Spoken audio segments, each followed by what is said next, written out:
The galactic trade station Nexus Prime hummed with activity, as beings from dozens of worlds conducted business in its sprawling corridors. Among the towering Krillian merchants with their crystalline exoskeletons, and the gas-breathing Vorthak in their environmental suits, one figure seemed almost impossibly small and delicate. Dr. Sarah Chen moved through the crowds with careful steps, her slight frame barely reaching the chest of most aliens around her. Her dark hair was pulled back in a simple ponytail, and her clothes were the standard-issue jumpsuit of a xenobiology researcher. To the alien eyes that occasionally glanced her way, she appeared fragile, weak, almost breakable. The Krillians called humans soft shells in their clicking language, while the militant Thaxan referred to them as pink weaklings. Sarah had grown accustomed to such dismissive attitudes during her 3 years stationed on various alien worlds. Her species was new to the galactic community, having achieved faster-than-light travel only recently. Most established civilizations viewed humanity as primitive and physically inferior. Sarah made her way to the research wing of the station, where she had been assigned to study the neurological patterns of deep space parasites. It was grunt work, really, the kind of assignment given to species considered too fragile for more important tasks. The Galactic Scientific Council had made it clear that humans were welcome to contribute, but only in safe, controlled environments where their obvious limitations wouldn't be a liability. As she entered her laboratory, Sarah noticed her Krillian supervisor, senior researcher Zix Thaler, examining her latest report with what appeared to be skepticism. His compound eyes reflected the light in geometric patterns as he turned to face her. "Human Chen," he clicked in accented Standard Galactic, "your analysis of the Xerion parasite specimen shows unusual thoroughness. Are you certain these readings are accurate?"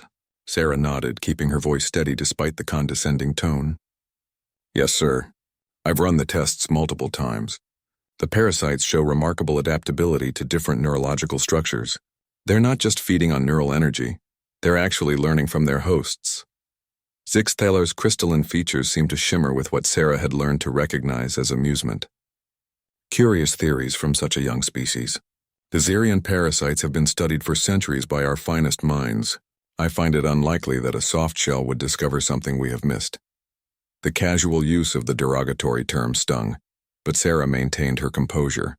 She had learned early that showing emotion only reinforced their perception of human weakness. Instead, she simply submitted her data and returned to her work. What the aliens didn't know was that Sarah's research had uncovered something far more significant than adaptive parasites. Hidden within the data she had collected was evidence of a pattern, a communication network that spanned multiple star systems. The parasites weren't just learning from individual hosts. They were sharing information across vast distances, creating a hive mind that was growing more sophisticated by the day. But as she continued her analysis in the quiet hours after the station's day cycle, Sarah began to notice something else. The parasites weren't just randomly infecting creatures throughout the galaxy. They were targeting specific individuals, specific positions, military commanders, political leaders, scientific researchers, all key figures in their respective societies. The pattern became clearer as she cross-referenced infection reports with galactic databases. The parasites were systematically infiltrating the power structures of every major civilization, and based on the neural activity patterns she was observing, they weren't just feeding anymore, they were controlling. Sarah's blood ran cold as she realized the scope of what she was seeing. This wasn't a random infestation or even a natural evolutionary adaptation. This was an invasion, carefully orchestrated and executed over decades. The parasites were preparing for something, building toward some kind of coordinated action. She looked around her small laboratory, suddenly aware of how isolated she was. Who could she tell? Who would believe a soft-shell human making such an extraordinary claim? The very aliens she would need to warn might already be compromised. As if summoned by her thoughts, Zix Thaler entered the lab without announcement. His movement seemed different somehow, more fluid, more purposeful. Sarah's training kicked in, and she quickly closed her analysis programs, pulling up harmless data on mineral compositions instead. "Working late again, Human Chen?" His voice carried an odd undertone that made Sarah's skin crawl. "Such dedication to your insignificant research. Tell me, have you discovered anything interesting in your parasite studies?" Sarah forced herself to meet his compound gaze. noting how the usual geometric light patterns seemed somehow wrong, as if they were being generated artificially. Nothing beyond what I've already reported, sir. Just routine cataloging of behavioral patterns. Zixthaler moved closer, and Sarah could smell something metallic and organic emanating from him. Routine patterns can sometimes reveal extraordinary truths, don't you think? The galaxy is full of connections that smaller minds might miss. The word sent a chill through Sarah's spine. There was something in the way he emphasized smaller minds that suggested he wasn't talking about intellectual capacity. He was talking about her humanity, her supposed fragility. "I should return to my quarters," Sarah said, beginning to pack up her equipment. "Early shift tomorrow." Of course, Zixthalar clicked, but he made no move to leave. Sleep well, human Chen. Dream of insignificant things. As Sarah left the laboratory, she could feel his artificial gaze following her down the corridor. Her mind raced with possibilities, each more terrifying than the last. If her suspicions were correct, then the greatest threat the galaxy had ever faced was already among them, wearing the faces of their leaders and scientists, and she, a fragile human researcher dismissed by most as weak and inferior, might be the only one who knew the truth. The irony wasn't lost on her. The very qualities that made others underestimate her, her small size, her quiet demeanor, her species' perceived weakness, had allowed her to observe what others had missed. But knowing the truth and being able to act on it were two very different things. Sarah returned to her quarters, her mind already formulating a plan. If the galaxy was going to survive what was coming, she would need to be more than the fragile creature everyone believed her to be. She would need to become something they never expected from a human.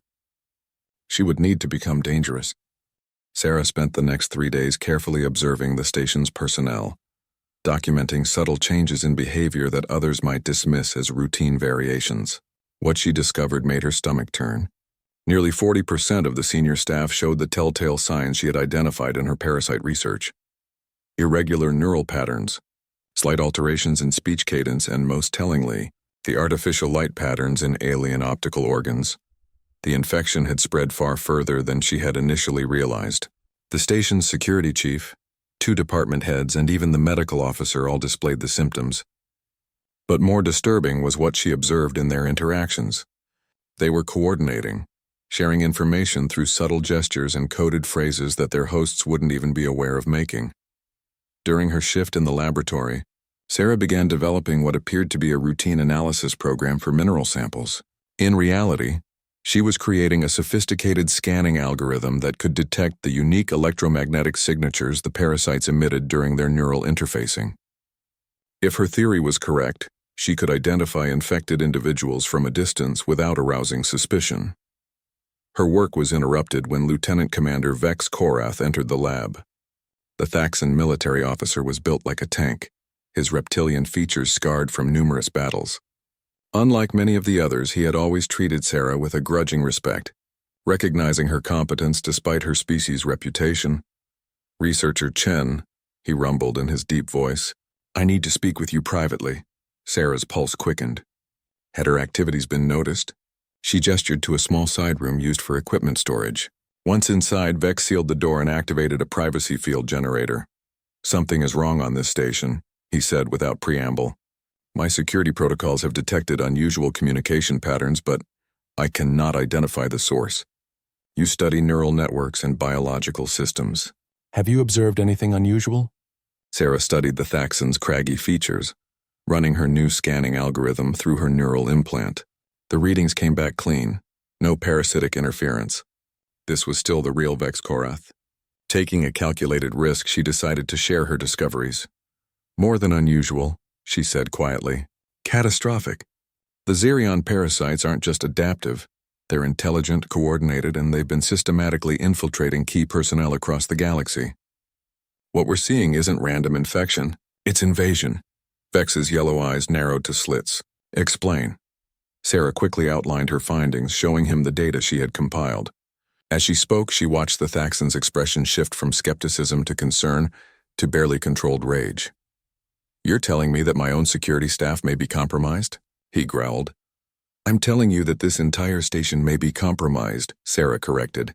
"And if my calculations are accurate, the same thing is happening on stations and colonies throughout the galaxy." The parasites have been preparing for something big, and I think that something is about to happen. Vex was silent for long moments, processing the implications. Finally, he spoke. What do you need? Access to the station's communication logs and personnel files. If I can cross-reference infection patterns with recent communications, I might be able to determine their target and timeline. Done, but we must be careful. If they suspect we know, they'll accelerate their plans, Sarah finished. I know. We need to move fast, but we also need to appear completely normal. Over the next several hours, Sarah worked with Vex to secretly access the station's databases. What they found exceeded their worst fears. The infected personnel had been sending coded messages to contacts throughout the galaxy, all pointing toward a coordinated action scheduled for the upcoming Galactic Council Summit. The summit, held every 5 years, brought together the leaders of every major civilization in known space. If the parasites struck there, they could effectively control the entire galaxy in a single coordinated attack. The beauty of their plan was its simplicity. By the time anyone realized what had happened, it would be too late. We have to warn someone, Vex said, but even as he spoke, the futility of their situation became clear. Who? Sarah asked. How do we know who's already infected? How do we convince anyone that a soft-shell human and a single Thaxan officer have uncovered a galaxy-spanning conspiracy that the best minds in known space have missed? Their conversation was interrupted by an alert from Sarah's monitoring program. Several infected personnel were moving toward their location, including Zix Thalar and the station security chief. Sarah and Vex barely had time to clear their data and assume innocent positions before the door chimed. Human Chen? Zix Thalar clicked as he entered with 2 security officers. I've been reviewing your recent computer usage. You seem to be accessing databases outside your clearance level. Sarah kept her voice steady. I was helping Commander Korath with some mineral analysis for security purposes. Standard cross-referencing protocols. The Krillian's compound eyes fixed on her with that same artificial pattern she had learned to recognize. I see. And Commander Korath, you felt the need to involve a xenobiology researcher in security matters? Vex's response was perfectly measured. The human has expertise in pattern recognition that proved useful for identifying contraband materials. Nothing more. For several tense seconds, the infected security chief studied them both. Sarah could feel the parasite behind his eyes evaluating their responses, looking for signs of deception. Finally, Zix Thalar spoke. In the future, please ensure all database access is properly logged and approved. We wouldn't want any misunderstandings about proper protocols. After they left, Sarah and Vex remained silent for several minutes, both aware that they had just passed some kind of test. But they also knew their time was running out. The summit begins in 6 days, Sarah whispered. We need to get word to the fleet commanders who will be providing security. If we can't stop the parasites from infiltrating the summit, maybe we can at least prepare for what's coming. Vex nodded grimly. I have contacts in the Thaxan military who might listen, but getting a message out without the infected personnel noticing will be nearly impossible. Sarah was quiet for a moment. Then a small smile crossed her face. Not impossible, just difficult. And that's assuming they understand what they're dealing with when they try to stop a human who's decided to be dangerous. The Thaxan looked at her with something approaching respect. What do you have in mind? Something that plays to our greatest advantage, Sarah replied. They still see me as fragile and harmless. They think humans are weak because we're small and lack natural weapons, but they've never seen what happens when a weak creature gets truly desperate. They've never seen what we're capable of when everything we care about is threatened. She began outlining her plan, and as she spoke, Vex's expression shifted from concern to anticipation. By the time she finished, the Thaxan warrior was actually grinning. Human, he said, I believe I have underestimated your species. Everyone has, Sarah replied quietly. That's exactly what I'm counting on. Sarah spent her final hours before the mission saying goodbye to a life she would never return to. She recorded personal messages for her family on Earth, knowing they might never understand why their daughter had sacrificed herself for alien worlds that barely acknowledged her species' existence. But she also knew they would understand the choice itself. The human compulsion to protect others, even at the cost of everything. As 0 hour approached, their small resistance cell moved into position throughout the station. Vex and his team would create distractions to draw infected personnel away from critical systems. while Dr. Mostaf prepared the power core's containment field for controlled overload. Trader Gix would use his merchant contacts to spread word of the parasitic threat to vessels departing for other systems, hoping to warn the galaxy before communication lines were completely compromised. Sarah made her way through the station's maintenance tunnels, carrying a modified scanner that would trigger the quantum pulse once she reached the core chamber. The passages were barely wide enough for her small frame, confirming that she was indeed the only one who could complete this mission. In a twisted way, her supposed physical weakness had become their greatest tactical advantage. The tunnels were a maze of conduits and support structures, many of which hadn't been accessed in decades. Sarah crawled through spaces that would have been impossible for larger species to navigate, her human flexibility and small size allowing her to take routes that the station's infected security systems couldn't monitor. As she moved deeper into the station's infrastructure, Sarah began to encounter signs that the parasites were aware something was wrong. Emergency lockdown protocols were being implemented throughout the facility, and she could hear the sounds of security teams conducting searches above her. But they were looking for threats that fit their understanding of danger. Armed groups, explosives, conventional sabotage. They weren't looking for a single human woman, crawling through spaces too small for their consideration. Sarah reached the core chamber's access shaft, just as alarms began sounding throughout the station. Through her communicator, she could hear Vex reporting that their diversionary tactics had been discovered. Infected personnel were converging on their known positions, but the resistance fighters were holding their ground, buying her the time she needed. The access shaft dropped 30 meters straight down, ending at a heavily shielded portal that led directly into the reactor core's chamber. Sarah rappelled down using emergency cables, her heart pounding as radiation readings on her scanner began climbing toward dangerous levels. Even with the containment fields active, prolonged exposure to the core's energy output would be lethal.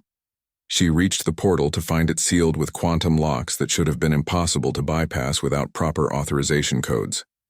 But Sarah had spent 3 years studying alien technology, learning how different species approached engineering problems. While her colleagues had dismissed her work as merely academic, she had been developing a comprehensive understanding of galactic technology that few possessed. The Krillians built their locks using crystalline matrices that resonated at specific frequencies. Sarah pulled out a sonic calibrator she had modified for her research and began searching for the resonance pattern. It took precious minutes she couldn't afford, but finally the locks disengaged with a crystalline chime that seemed to sing through the metal walls. Sarah entered the core chamber and immediately understood why no one was supposed to survive this mission. The reactor core was a miniature star contained within gravitational fields that bent space itself. The energy output was so intense that her radiation scanner immediately maxed out its readings. She had minutes at most before cellular damage became irreversible.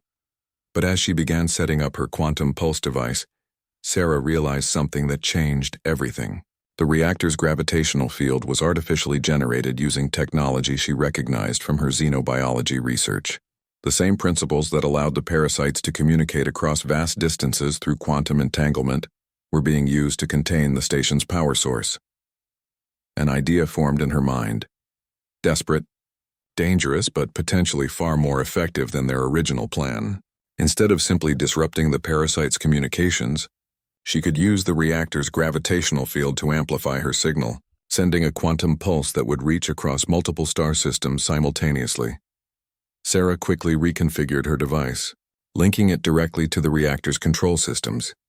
The process required her to remove several safety shields, exposing herself to even higher levels of radiation, but it would allow her to coordinate a galaxy-wide disruption of the parasitic network. As she worked, her communicator crackled with increasingly desperate reports from her allies. Vex and his team were pinned down in the security office.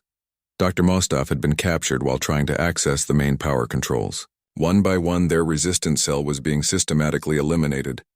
But Sarah pressed on, her hands steady despite the knowledge that she was dying with each passing second. The radiation was already causing cellular damage that she could feel as a burning sensation throughout her body. Her vision was beginning to blur, and her movements were becoming increasingly unsteady. With her final preparations complete, Sarah activated the quantum pulse device and felt the station's entire power grid respond to her commands.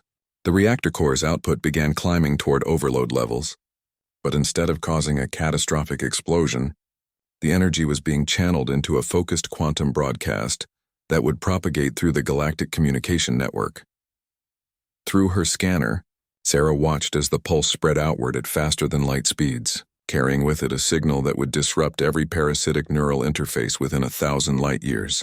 On worlds throughout the galaxy, infected individuals would suddenly find themselves free of alien control, able to think and act independently for the first time in months or years, but the effort had cost her everything.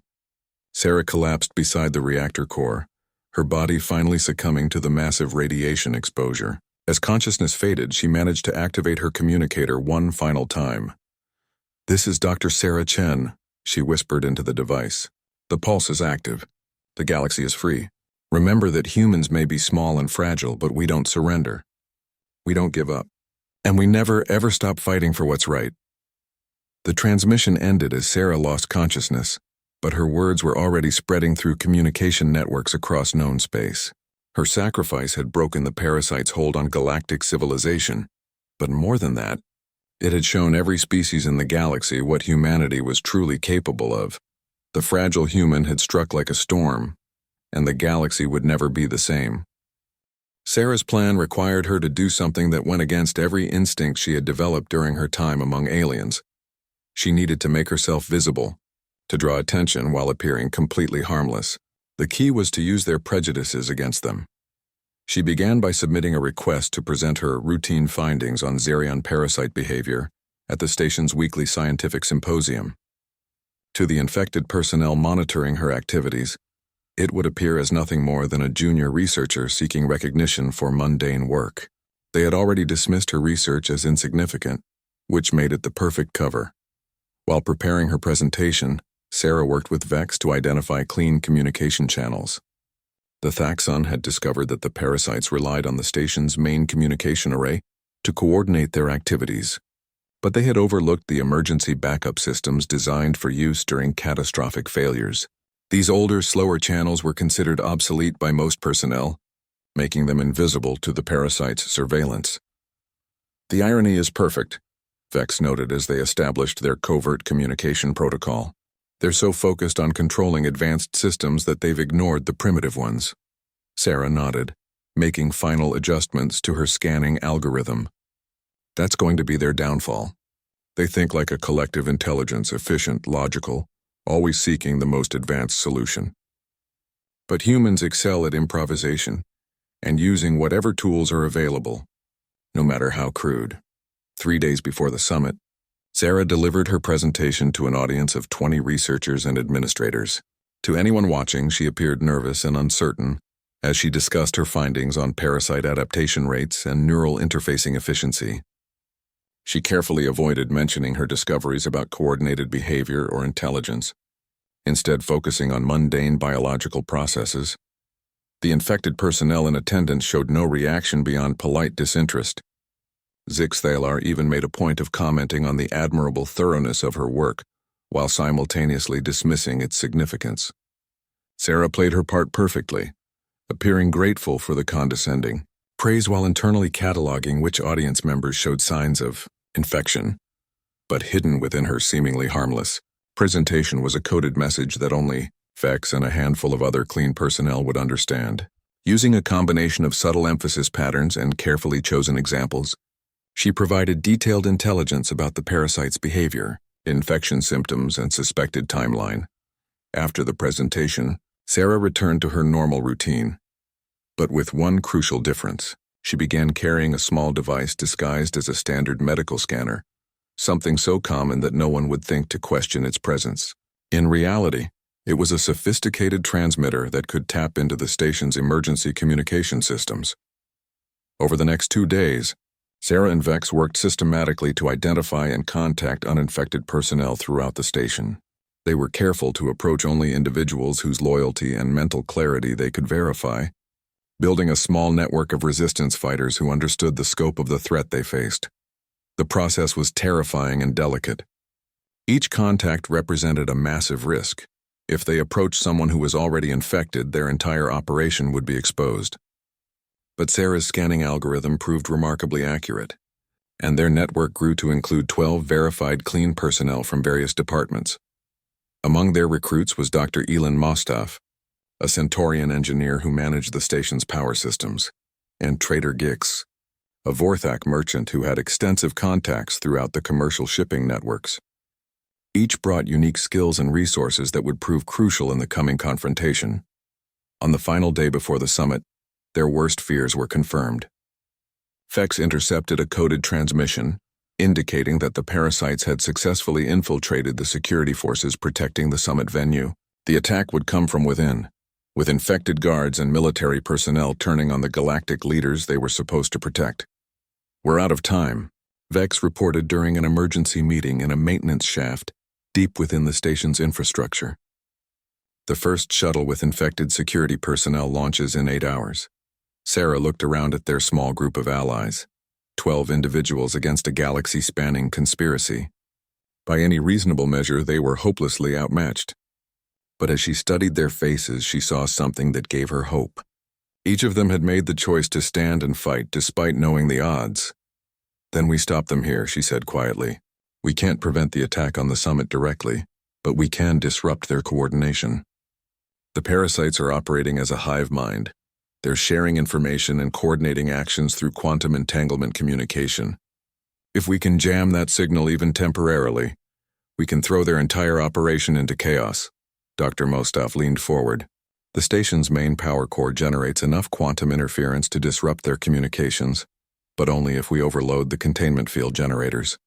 That would cause a cascade failure throughout the station, and likely destroy us all in the process," Gix added in his wheezing voice. Sarah nodded grimly. "I know. But if we don't act, the entire galaxy falls under their control. Every world, every species, every individual becomes a puppet in their collective. At least this way, we die free and give others a chance to fight back." The group was silent for several moments. Finally, Vex spoke. "There may be another way. If we can create a controlled overload, not enough to destroy the station, but enough to generate a massive quantum pulse, we might be able to disrupt their communications without killing ourselves. The timing would have to be perfect," Dr. Mostaf warned, "and someone would need to manually trigger the overload from the core chamber. The radiation exposure would be fatal within minutes." Sarah felt all eyes turn to her.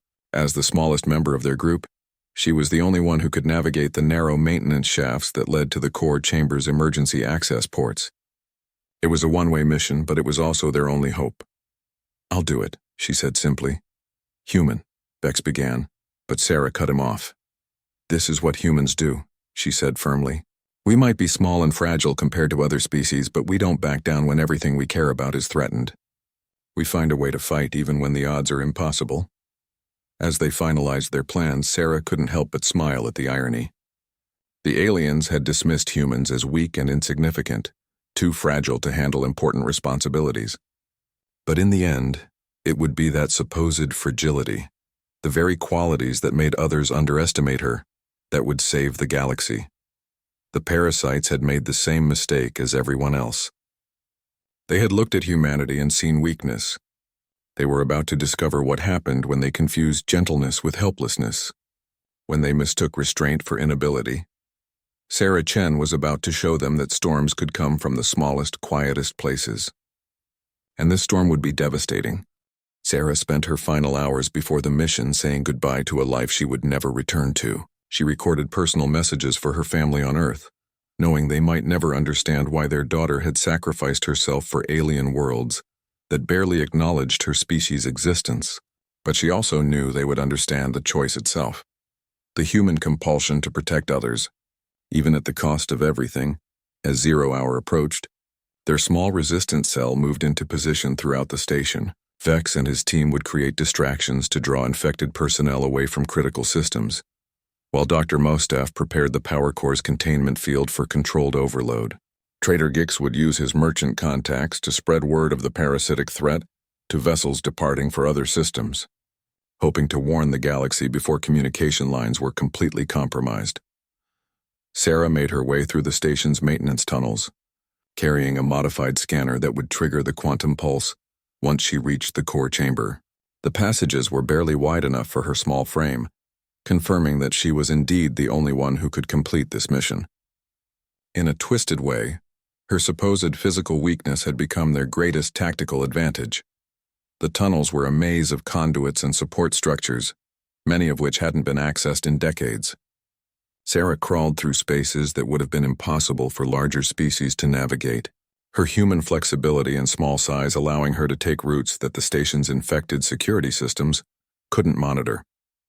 As she moved deeper into the station's infrastructure, Sarah began to encounter signs that the parasites were aware something was wrong. Emergency lockdown protocols were being implemented throughout the facility, and she could hear the sounds of security teams conducting searches above her. But they were looking for threats that fit their understanding of danger. Armed groups, explosives, conventional sabotage. They weren't looking for a single human woman, crawling through spaces too small for their consideration. Sarah reached the core chamber's access shaft, just as alarms began sounding throughout the station. Through her communicator, she could hear Vex reporting that their diversionary tactics had been discovered. Infected personnel were converging on their known positions, but the resistance fighters were holding their ground, buying her the time she needed. The access shaft dropped 30 meters straight down, ending at a heavily shielded portal that led directly into the reactor core's chamber. Sarah rappelled down using emergency cables, her heart pounding as radiation readings on her scanner began climbing toward dangerous levels. Even with the containment fields active, prolonged exposure to the core's energy output would be lethal. She reached the portal to find it sealed with quantum locks that should have been impossible to bypass without proper authorization codes. But Sarah had spent 3 years studying alien technology, learning how different species approached engineering problems. While her colleagues had dismissed her work as merely academic, she had been developing a comprehensive understanding of galactic technology that few possessed. The Krillians built their locks using crystalline matrices that resonated at specific frequencies. Sarah pulled out a sonic calibrator she had modified for her research and began searching for the resonance pattern. It took precious minutes she couldn't afford, but finally the locks disengaged with a crystalline chime that seemed to sing through the metal walls. Sarah entered the core chamber and immediately understood why no one was supposed to survive this mission. The reactor core was a miniature star contained within gravitational fields that bent space itself. The energy output was so intense that her radiation scanner immediately maxed out its readings. She had minutes at most before cellular damage became irreversible. But as she began setting up her quantum pulse device, Sarah realized something that changed everything. The reactor's gravitational field was artificially generated using technology she recognized from her xenobiology research. The same principles that allowed the parasites to communicate across vast distances through quantum entanglement were being used to contain the station's power source. An idea formed in her mind. Desperate, dangerous, but potentially far more effective than their original plan. Instead of simply disrupting the parasites' communications, she could use the reactor's gravitational field to amplify her signal, sending a quantum pulse that would reach across multiple star systems simultaneously. Sarah quickly reconfigured her device, linking it directly to the reactor's control systems. The process required her to remove several safety shields, exposing herself to even higher levels of radiation, but it would allow her to coordinate a galaxy-wide disruption of the parasitic network. As she worked, her communicator crackled with increasingly desperate reports from her allies. Vex and his team were pinned down in the security office. Dr. Mostov had been captured while trying to access the main power controls. One by one, their resistance cell was being systematically eliminated. But Sarah pressed on, her hands steady despite the knowledge that she was dying with each passing second. The radiation was already causing cellular damage that she could feel as a burning sensation throughout her body. Her vision was beginning to blur, and her movements were becoming increasingly unsteady. With her final preparations complete, Sarah activated the quantum pulse device and felt the station's entire power grid respond to her commands. The reactor core's output began climbing toward overload levels, but instead of causing a catastrophic explosion, the energy was being channeled into a focused quantum broadcast that would propagate through the galactic communication network. Through her scanner, Sarah watched as the pulse spread outward at faster than light speeds, carrying with it a signal that would disrupt every parasitic neural interface within 1,000 light-years. On worlds throughout the galaxy, infected individuals would suddenly find themselves free of alien control, able to think and act independently for the first time in months or years, but the effort had cost her everything. Sarah collapsed beside the reactor core, her body finally succumbing to the massive radiation exposure. As consciousness faded, she managed to activate her communicator one final time. "This is Dr. Sarah Chen," she whispered into the device. "The pulse is active. The galaxy is free. Remember that humans may be small and fragile, but we don't surrender. We don't give up. And we never, ever stop fighting for what's right." The transmission ended as Sarah lost consciousness, but her words were already spreading through communication networks across known space. Her sacrifice had broken the parasite's hold on galactic civilization, but more than that, it had shown every species in the galaxy what humanity was truly capable of. The fragile human had struck like a storm, and the galaxy would never be the same. The quantum pulse that Sarah had unleashed rippled across the galaxy like a wave of liberation. On Nexus Prime, the immediate effects were catastrophic for the parasitic network. Zixthaler collapsed in the middle of interrogating captured resistance members, his crystalline form convulsing as the alien influence was torn from his neural pathways. Throughout the station, infected personnel suddenly found themselves in control of their own minds for the first time in months. Commander Vex Korath, who had been preparing for what seemed like his final stand, watched in amazement as his captors began looking around in confusion. The Thaxan security chief who had been leading the search suddenly staggered, his reptilian features contorting as memories of his actions under parasitic control came flooding back. "What have I done?" the chief whispered, staring at his hands as if seeing them for the first time. "The things I've said, the orders I've given." But there was no time for reconciliation. Emergency klaxons were wailing throughout the station as automated systems detected the massive energy discharge from the reactor core. Vex fought his way through corridors filled with disoriented personnel, all of them trying to understand what had happened to them during their time under alien control. He reached the core chamber's access shaft to find it sealed by emergency protocols. The radiation levels were so high that even his Thaxan physiology, bred for survival in hostile environments, couldn't withstand prolonged exposure. But he had to try. Sarah had given everything to save the galaxy. The least he could do was attempt to save her. Using his security override codes, Vex forced open the chamber's outer portal and rappelled down the access shaft. The radiation readings on his scanner were beyond anything designed for survival, but he pressed on until he found Sarah's unconscious form beside the still active reactor core. She was alive, but barely. Her human physiology had somehow endured radiation levels that would have killed most species instantly. Vex carefully extracted her from the chamber, his own systems beginning to fail from the exposure. By the time medical teams reached them, both were in critical condition. Dr. Elin Mostaf, freed from the detention cell where she had been held, immediately took charge of Sarah's medical care. The Centaurians' expertise with both alien physiology and radiation treatment proved crucial as they fought to save the human woman who had sacrificed everything for others. Her cellular structure is unlike anything I've studied, Dr. Mostaf reported to the growing crowd of medical personnel. The radiation should have killed her within minutes, but her body seems to have developed temporary adaptations. It's as if her physiology refused to give up, even when survival should have been impossible. For 3 days, Sarah remained unconscious while her body slowly repaired the massive cellular damage. During that time, reports began arriving from across the galaxy, confirming the success of her quantum pulse. The Galactic Council Summit had descended into chaos as dozens of world leaders suddenly found themselves free of parasitic control. But this chaos had prevented the coordinated takeover that would have enslaved every civilization in known space. On worlds throughout the galaxy, similar scenes were playing out. Military commanders who had been secretly spreading the infection suddenly turned against their parasitic masters.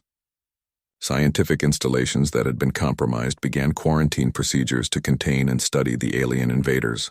The parasite's greatest strength, their coordinated hive mind, had become their greatest weakness when that coordination was suddenly severed. But the victory came at a terrible cost. The parasites, realizing their network had been compromised, began activating desperate contingency plans. On several worlds, infected individuals who couldn't be freed from parasitic control were ordered to cause as much damage as possible before their influence was completely lost. Cities burned, space stations were sabotaged, and countless lives were lost in the chaotic aftermath of liberation. When Sarah finally regained consciousness, she found herself in the station's medical bay surrounded by faces she recognized. Vex, Dr. Mostov, Trader Gix, and others who had risked everything to fight beside her. But there were also new faces, representatives from dozens of species who had traveled to Nexus Prime specifically to meet the human who had saved their worlds. "You did it," Vex said simply, his scarred features showing an expression Sarah had never seen before. Genuine respect mixed with something approaching awe. "The galaxy is free because of what you accomplished." Sarah tried to speak, but found her voice weak and hoarse from the radiation. Damage. Dr. Mostov quickly provided water and medical adjustments that would help her. "Recovery, the parasites?" Sarah finally managed to whisper. "Scattered and contained," Dr. Mostov replied. "Without their quantum communication network, they've reverted to individual entities that can be isolated and studied. Some worlds are still dealing with the aftermath, but the coordinated threat has been eliminated." As Sarah's strength returned over the following days, she began to understand the full scope of what had happened. The quantum pulse had done more than just disrupt the parasitic network. It had fundamentally altered the galactic understanding of what humanity was capable of achieving. Species that had dismissed humans as primitive and weak were now studying every aspect of Sarah's mission, trying to understand how a single individual from such a young civilization had identified and defeated a threat that had escaped the notice of far more advanced societies. The Krillian Science Consortium issued formal apologies for their treatment of human researchers and requested immediate collaboration on anti-parasitic defense systems. The Thaxan military offered humanity full membership in their alliance, with Sarah specifically invited to serve as a strategic advisor. But perhaps most significantly, the Galactic Council voted unanimously to establish new protocols for threat assessment and response, directly based on Sarah's methods of pattern recognition and unconventional thinking. "We made the same mistake the parasites did," admitted Council Leader Thren Kayla, during a formal ceremony honoring Sarah's actions. "We saw humanity's physical limitations and assumed they reflected limitations of mind and spirit. We failed to recognize that the qualities we perceived as weakness, your adaptability, your willingness to sacrifice for others, your ability to find solutions where others see only problems, are actually your greatest strengths." Sarah stood before the assembled representatives of galactic civilization, still recovering from her ordeal, but determined to address them directly. When she spoke, her voice carried a quiet authority that commanded attention from beings who had once dismissed her species as insignificant. "The parasites succeeded for so long because they thought like us," she said. "They assumed that advanced meant better, that size meant strength, that age meant wisdom. But evolution doesn't work that way. Sometimes the most successful adaptation is the one that appears weakest to outside observers." She paused, looking around at the diverse assembly of alien representatives. "Humanity doesn't ask for special treatment or recognition. We only ask for the opportunity to prove what we can contribute. And if this crisis has taught us anything, it's that every species, no matter how small or young or seemingly insignificant, has something valuable to offer the galactic community." The response was unprecedented. For the first time in galactic history, the Council voted to fast-track a species membership, granting humanity full participation in galactic governance and inviting them to establish colonies and research stations throughout known space. But as Sarah accepted the gratitude and offers of her alien colleagues, she knew the real victory wasn't in the recognition or rewards. It was in the knowledge that when everything they cared about had been threatened, humanity had found a way to fight back. They had taken their perceived weaknesses and turned them into weapons, striking with the fury of a storm that no one had seen coming. 6 months after the parasitic crisis, Sarah found herself in a position she never could have imagined. The former xenobiology researcher was now director of the newly established Galactic Threat Assessment Division, with a mandate to identify and neutralize dangers that traditional intelligence networks might miss. Her office on the rebuilt Nexus Prime station overlooked the main trading floor, where humans now worked alongside dozens of alien species as equals rather than curiosities. The change in attitude was remarkable. Where once she had been ignored or condescended to, Sarah now found herself consulted on matters ranging from colonial defense to xenological research protocols. But the transition hadn't been entirely smooth. The aftermath of the parasitic liberation had revealed the extent to which galactic civilization had been compromised. Entire governmental structures had to be rebuilt, trade agreements renegotiated, and military alliances reforged. Some worlds were still dealing with the psychological trauma of discovering that their leaders and loved ones had been controlled by alien entities for years. Sarah's new role involved not just identifying threats, but helping societies heal from the damage that hidden dangers could cause. She had assembled a diverse team of specialists from across the galaxy, each chosen not for their credentials or species reputation, but for their ability to think differently and notice what others missed. Her deputy was Vex Karath, who had left his position in station security to help develop new threat assessment protocols. Dr. Mostaf led the technology division, focusing on creating detection systems that could identify parasitic or similar threats before they became widespread. Even Trader Gix had joined the team, using his commercial network to monitor for unusual patterns in interspecies commerce that might indicate hidden manipulation. Today's briefing concerned a new concern that had emerged from their ongoing investigation into the parasitic network. While they had successfully severed the quantum communication system that had allowed the parasites to coordinate across the galaxy, analysis of captured specimens revealed that they had been operating for far longer than anyone had suspected. The genetic analysis is conclusive, Dr. Mostaf reported to the assembled team. The parasites we encountered weren't native to our galaxy. They're an engineered species designed specifically to infiltrate and control advanced civilizations. Sarah studied the data on her display, noting the sophisticated modifications that had been made to the organism's neural interfaces. This level of bioengineering suggests a civilization with technology far beyond anything we've encountered. The question is whether they're still out there, and whether they'll try again. Vex leaned forward, his scarred features grim.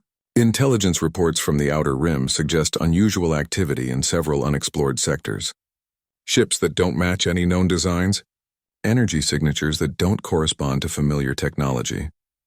Could be the original creators of the parasites, suggested Lieutenant Zara Okafor, one of the few other humans on Sarah's team. Coming to check on their investment, Sarah nodded thoughtfully. The possibility had occurred to her as well, and it represented exactly the kind of threat her division had been created to address, a danger that would remain invisible to conventional intelligence networks until it was too late to prevent catastrophic consequences.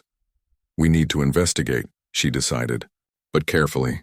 If there is a hostile civilization out there with the technology to create something like the parasites, we can't afford to provoke them before we understand what we're dealing with. The team spent the next several hours planning reconnaissance missions to the suspected contact zones. It would require a delicate balance of investigation and caution, using small, stealthy ships that could observe without being detected. As the meeting concluded, Sarah remained behind to review intelligence reports from other sectors. The galactic community was more vigilant now, but that vigilance sometimes created its own problems.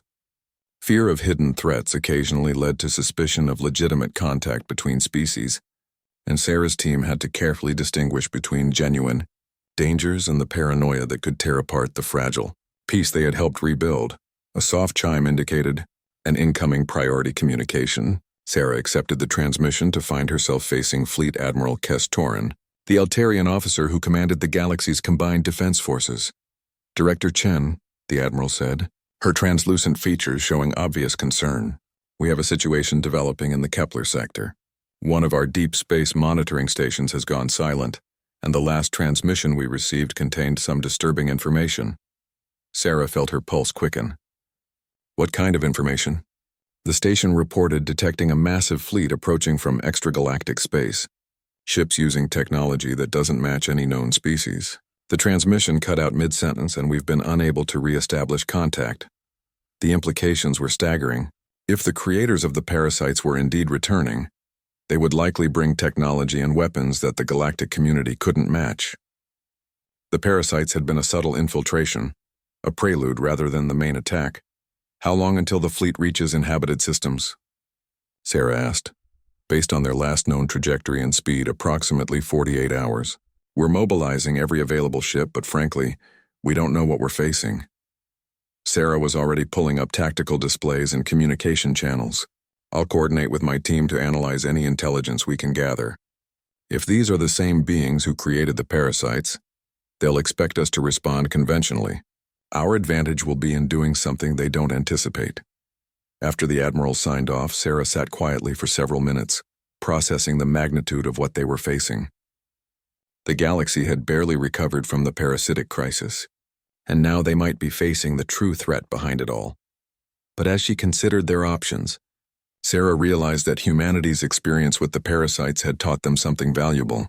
They had learned that the most effective response to an overwhelming threat wasn't always to meet it head-on with superior force.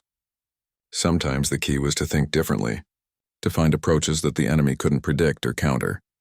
She activated her team's emergency communication system, calling them back for an urgent planning session. As they assembled in the conference room, Sarah could see the same determination in their faces that had carried them through the parasitic crisis. We're facing a potential invasion by beings with technology centuries beyond our own, she told them without preamble. Conventional military responses may not be sufficient. We need to think like humans, find the unexpected approach that turns their advantages into weaknesses. Vex nodded grimly. What do you have in mind? Sarah pulled up the intelligence data on the approaching fleet, studying the ship configurations and energy signatures. The parasites were their scouts, designed to weaken us from within before the main force arrived. But their plan failed because they underestimated what we're capable of when pushed to the edge. She highlighted specific readings from the monitoring station's final transmission. Look at these energy patterns. Their ships are massive, heavily armed, probably designed to overwhelm any resistance through sheer firepower. They're expecting to face a demoralized, weakened galaxy that's still recovering from parasitic infiltration. Instead, they're going to face a united galactic community that's learned to work together, Dr. Mostaf observed.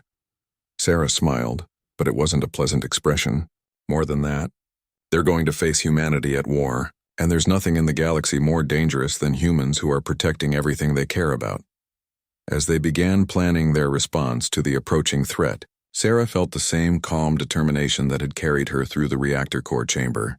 The galaxy had seen what happened when they underestimated a fragile human researcher. Now these extragalactic invaders were about to discover what happened when they threatened an entire species that had learned to fight like storms. The extragalactic fleet emerged from hyperspace exactly 47 hours and 32 minutes after the monitoring station's final transmission. Their ships were unlike anything in the galactic databases, sleek, biomechanical constructs that seemed to blur the line between technology and living organisms. Each vessel was easily 10 times the size of the largest known battleships, bristling with weapons that radiated energy signatures powerful enough to glass entire planets. Fleet Admiral Kestoran commanded the Galactic Defense Forces from her flagship, but even with every available ship in the combined fleet, they were outnumbered 20-1. The alien vessels moved with predatory grace, taking formation in what was clearly a battle-tested deployment pattern. But Sarah Chen wasn't on any of the warships facing this overwhelming force. Instead, she was aboard a small, seemingly defenseless research vessel drifting near the edge of the combat zone, accompanied by a hand-picked team of specialists from a dozen different species. Contact from the lead alien vessel, reported Communications Officer Ivan Ka, a Silurian whose species had contributed their advanced communication technology to the mission. Sarah nodded. Put it through. The holographic display activated to reveal a being unlike any they had encountered before. It was tall and elegant, with features that seemed to shift between organic and mechanical elements. When it spoke, its voice carried harmonics that suggested vast intelligence and absolute confidence. "We are the architects," it said, the universal translator struggling with concepts that had no equivalent in known languages. "We have returned to reclaim what we have sown. Your resistance is noted but irrelevant. Surrender now and your species will be permitted to serve in our grand design." Admiral Kestoran responded from her flagship. "This is Fleet Admiral Kestoran of the Galactic Defense Force. You are in violation of our territorial space. Withdraw immediately or face the consequences." The architect's laugh was like crystalline music, beautiful and cold. Your territorial space? Child, we were shaping civilizations when your species were still learning to make fire. The parasites were merely the first step in preparing you for integration into our collective. Their failure was unexpected but ultimately irrelevant. We shall accomplish directly what they could not achieve through subtlety. Sarah activated her own communication channel. This is Director Sarah Chen of the Galactic Threat Assessment Division. I have a question for you. The architect's attention focused on her small vessel with apparent amusement. A human. How remarkable. You are the one who disrupted our parasitic network, are you not? Your species shows unexpected ingenuity for such primitive beings. Ask your question, little human. We have time before we begin your civilization's integration. Sarah smiled, and there was something in that expression that would have worried anyone who knew her well. My question is simple. In all your centuries of conquering civilizations, have you ever faced an opponent that refused to play by the rules you established? Rules? The architect's tone suggested genuine puzzlement. There are no rules in conquest, only superior force applied with precision. Exactly, Sarah replied. That's your first mistake. At her signal, Vex activated a communication array that began broadcasting on frequencies the architects had never encountered before. The signal spread rapidly through space, carrying a message that had been prepared specifically for this moment. Throughout the galaxy, the message was received by every human settlement, research station, and civilian vessel. It was simple, direct, and devastating in its implications. Execute Protocol Storm. The architects had made the same error as every other species that had underestimated humanity. They had observed human military capabilities, analyzed their technology, and calculated their chances of success based on conventional warfare. They had never considered what humans were capable of when they abandoned conventional thinking entirely. Protocol Storm had been developed in secret over the 6 months since the parasitic crisis, based on Sarah's insight that humanity's greatest strength lay not in superior firepower, but in their willingness to do things that no rational species would attempt. The first phase activated as millions of human civilians throughout the galaxy simultaneously began implementing modifications to their everyday technology. Civilian mining equipment became improvised weapons. Cargo haulers transformed into assault vessels, and research stations activated experimental technologies that had been deemed too dangerous for military use. But the real surprise came when every human ship in the galaxy, from massive colony vessels to tiny personal transports, suddenly changed course and began converging on the battle zone. They came not as an organized fleet, but as a chaotic swarm of improvised war machines operated by beings who had nothing left to lose. The architects watched in confusion as thousands of civilian vessels began appearing throughout the combat zone, each one broadcasting the same message. For Sarah, for the galaxy, for everyone we couldn't save. What is this? The lead architect demanded. Your civilians cannot stand against our fleet. This is suicide. Sarah's response was calm and steady. You're right. It is suicide. That's the point. You see, you made the same mistake everyone makes when they first encounter humanity. You assumed we were rational. The human swarm attacked with tactics that defied every principle of military strategy. Civilian cargo haulers rammed architect vessels at maximum speed, their human crews choosing death over surrender. Mining ships deployed industrial fusion charges at point-blank range, destroying themselves along with their targets. Research vessels activated experimental weapons that were as likely to destroy their own ships as the enemy's. It was chaotic, desperate, and completely effective. The architects had built their strategy around fighting organized military forces that valued preservation of their own lives and equipment. They had no response to an enemy that embraced mutually assured destruction as a viable tactical option. This is madness. The lead architect broadcast as his formation began to crumble under the relentless human assault. No species fights like this. No rational being chooses certain death over possible survival. Sarah's voice cut through the chaos of battle. You're absolutely right. Rational beings don't fight like this. But humans aren't always rational. When everything we care about is threatened, when our backs are against the wall and there's nowhere left to retreat, we become something else entirely. The galactic military forces, initially stunned by the human kamikaze tactics, quickly adapted their strategy to support the civilian assault. Admiral Kestoran coordinated precision strikes that took advantage of the chaos created by the human swarm. while alien crews watched in amazement as humans they had once dismissed as fragile proved themselves willing to die for species they had only recently met. The battle raged for 6 hours, and when it finally ended, the Architect fleet was in ruins.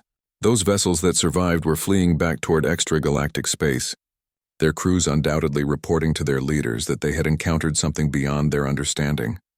The cost had been enormous.